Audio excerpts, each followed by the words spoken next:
This isn't working, fix it. Why is this working? The last couple of days have been something else. To truly understand my pain, I have to take you back in time to earlier this year when I inherited a project. The cast of characters, me, yours truly, not exactly sure what I do, but people keep asking me to do it. B seems to come up with more problems than solutions. Doesn't actually understand her job or anyone else's. K, she came up with the project and is supposed to know how it works. And B, new B. This B replaced the other B because the other B got managed out of everyone's way. And B is great, but the poor B inherited the aftermath of this project. It started by B telling me that the project has been going on for a year and nobody on the team has been able to figure out this one part, and they figured some fresh eyes would be good. I thought it was weird that a project like this was dragging out over a year, but whatever. I look at the one part and rewrite the code, and K says it tested well. Sweet. Then a few days later B is pinging me going, can you look at this other part? That's all that isn't working. So I looked at the requirements, rewrote the code, and K says it works. Awesome. Then a few days later B is back again with, did you look at these other things? No, why would I? You told me these 3 things were all that I needed to look at. Whatever. I start going down the list of tasks. I start banging out code according to the functional requirements, and I start testing the code to make sure I'm getting results in line with the criteria. To my surprise, everything looks good on my end. I'm wondering why folks have been having such a hard time. B is telling me each thing is great, K is telling me each thing testing well. Though for some reason all of a sudden I start hearing things that previously worked were now wrong. Here's where I made mistakes.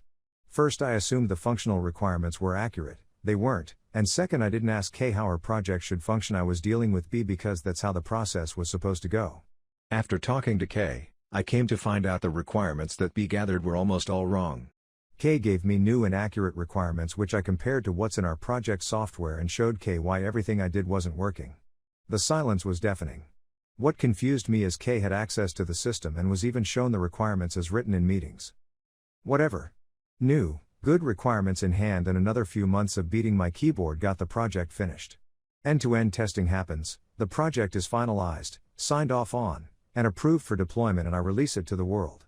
I'm the hero, peasants rejoice, and all that jazz. Immediately following the release, I'm besieged with messages from K and her team, lovely people by the way, who are asking me why X is happening or why N is N. Literally everything that is supposed to happen as a result of the project. And B jumps in to help me out.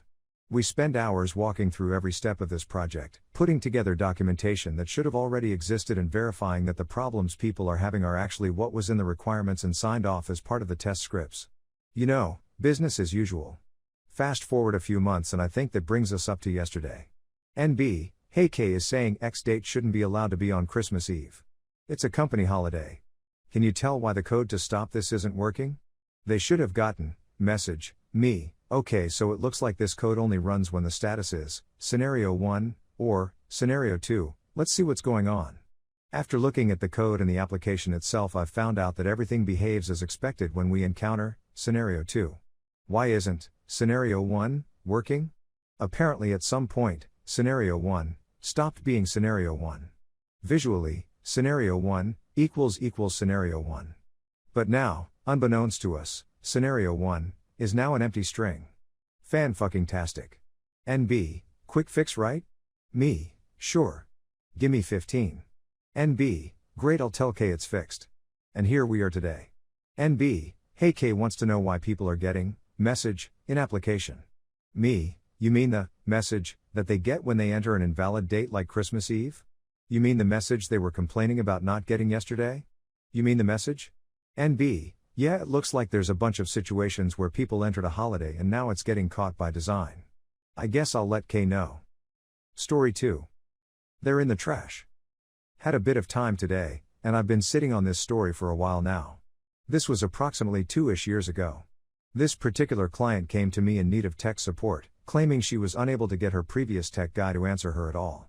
If only I had seen that as a red flag, but she sounded desperate on the phone and her business depended on it.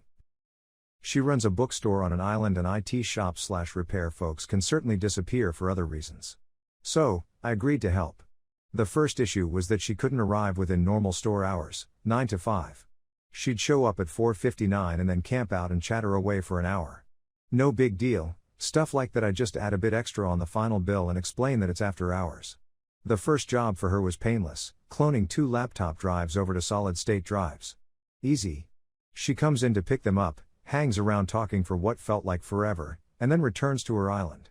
Now I tell most clients that my favorite thing is to never hear from them again, or at least for a long time, because that means I've done my job and that things are working as they should. It had been about a month since the clones and I see that she is calling.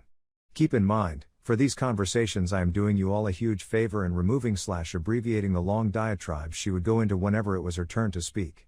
I don't have the energy or the time to type out, nor the memory. Me, what can I do for you? Bookstore lady, my emails are gone. All my important emails are gone, my vendor lists, my order summaries, the important contacts I use to keep the bookstore running. Insert 10 more minutes of talking about the same thing. Me, okay. Bring the laptop by and we will have a look together. The cloning process would not have deleted any bookstore lady, I know. They were there up until yesterday. Now it's all gone. I don't know what has happened. Me, head on over and we will take a look. She arrives, flustered, distraught, agitated. I open up Outlook and then hand over the laptop so I can see what her process is. Me, okay, so walk me through it, show me what is missing. Bookstore lady, yelling, my emails are what are missing. I need these Emma. Me, lower your voice. I'm not going to be yelled at when I'm trying to help you. Please just walk me through it and show me your process. She starts angry clicking through her emails while explaining her process of not saving contacts but rather just keeping their emails and searching for their names and continuously replying to old emails. I start to feel bad for the laptop with every angry click she makes, and then I remember the IT guy before me who ghosted this lady, and then the other people she mentioned, her website designer, ghosted her also. I start to think about changing my name, moving my business location. Disappearing. Bookstore lady, there. See. Nothing shows up.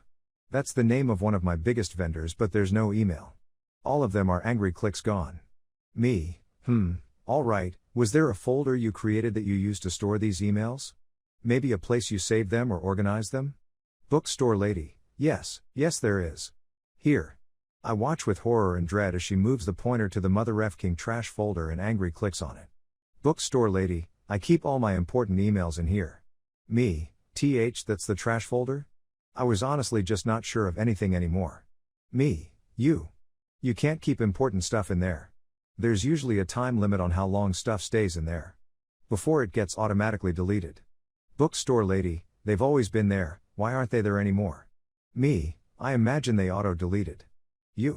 I'm sorry, you'll have to reach out to these people and get their contact information and I'll show you how to create contact lists and back them up so the bookstore lady, I want my emails back. Each word emphasized with an angry click on the Outlook trash folder, empty, still.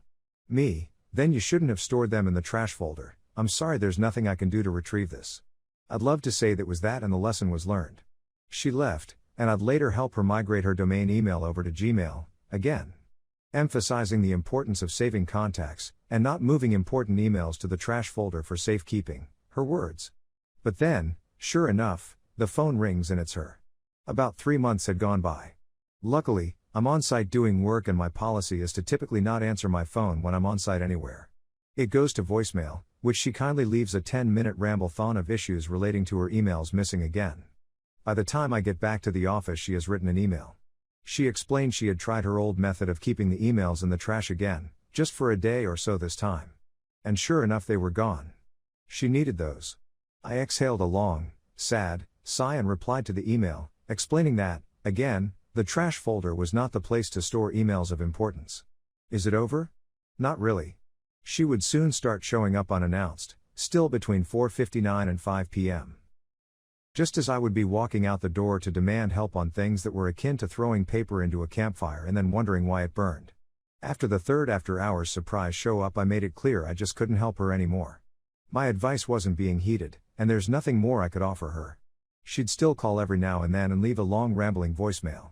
When I switched to a different company, I migrated my phone contacts as well, and sure enough, about 2 weeks after the move my work phone rings and I see the incoming call contact name, Insane Bookstore Lady.